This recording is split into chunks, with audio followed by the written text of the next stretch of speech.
my name is Beth Hiley here for BoardGameGeek at Origins 2019. I'm sitting down with a D Sleep Pack from Gather Round Games, and I was reading about this online, and I had just seen the title of Someone Has Died. I was like, what? That's what we're going for. I figured, yeah, because then as I was reading about it, I'm like, oh, this is actually quite fascinating. But I love that that title definitely makes you go, whoa.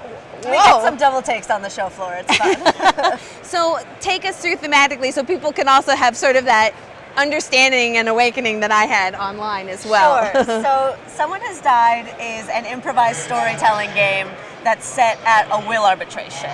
So the way it works, you would have one person play an estate keeper, and they'll draw an identity card and set up for you who died, in this case a PTA president, how they died, and what was left behind in their will.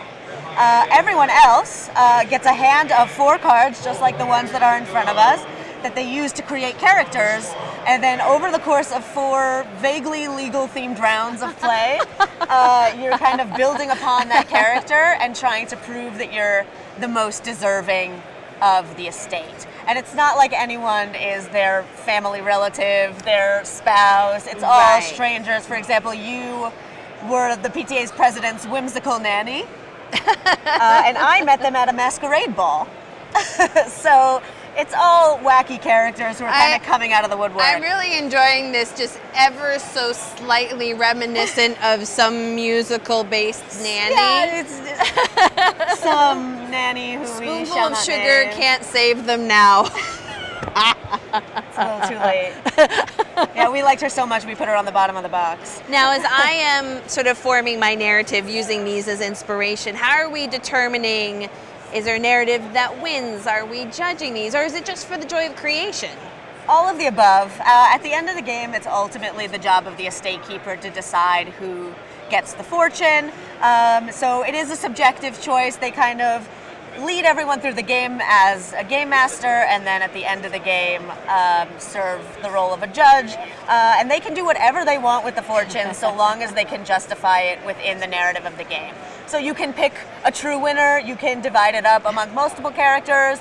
As I've played this game thousands of times now, I've on one occasion burned it, and on one occasion awarded it to myself, because the way things turned out, I was the most viable candidate.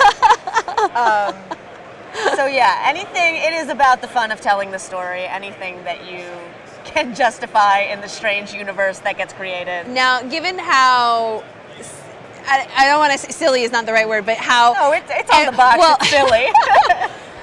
I know there's got to be a card in those decks that is your fave. It changes all the time, because fair. people will always... The cards go in many different combinations, and people will always find a new way to interpret something. So just if people haven't sort of read my grouping here, my identity is Spider-Face. Yeah, which is a fan favorite for sure. I'm the whimsical nanny of the deceased. My backstory is 2 rabbits who thought were boys, but definitely weren't. Oops. You end up with a lot. And now you have like 20 rabbits. And I also have seriously like 200,000 Instagram followers. I'm apparently a big deal. Yeah. Maybe because of the spiders on my face. Right. Yeah. It's one of those things like you can't look away from. So the introduction would have you... I'm envisioning makeup tutorials with spiders on my face. Like, I guess that's more YouTube and not Instagram. But all right. Anyway. So yeah, in the introduction of the game, you'd have to weave all 4 of these cards into a explanation of who you are and why you're at the arbitration today. But yeah, Spider-Face is a fan favorite for sure.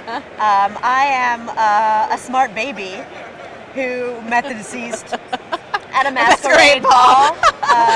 Yeah, I guess maybe I somehow hid the fact that I was a baby and they had no idea. I am 100% sure that I have been abducted by aliens. Maybe that's why you're smart. Yeah, they injected me with their technology. And now I have enormous hands. enormous green hands. On a baby. Yeah. And I absolutely need this fortune to ensure my future, because I'm such a young, promising person that I wonder if you'll grow into your hands. Maybe. Only time will tell. I know. Maybe they're just Hulk hands only because they're your adult hands. Right. And they're coming. Eventually, the rest of you will catch up. I'll ask the aliens the next time I see Well, them. yeah, they age growth your hands. I'm sorry, I'm just expounding on your story and not mine. That's the goal. That's what we want. We just want people to. These cards are so specific and strange that we found that people at any level of improvisation are able to jump into it. Like, it's confined enough that it's great for beginners and people who have never role played before, and then people who are skilled improvisers just like run with it. It's so much fun. How many cards of each? Do you remember? Of each, it's about 31 or 32 identity. There's definitely the most backstory. I think there's almost 80. The relationship is about 28, I think, and same with the objections. Total, it's 163 cards in the box. And so you've got a lot of combinations in there. Yeah. I've not heard the same story twice. I think you could easily not hear the same story twice, even with the exact same set of 4 cards. Oh, absolutely. Yeah.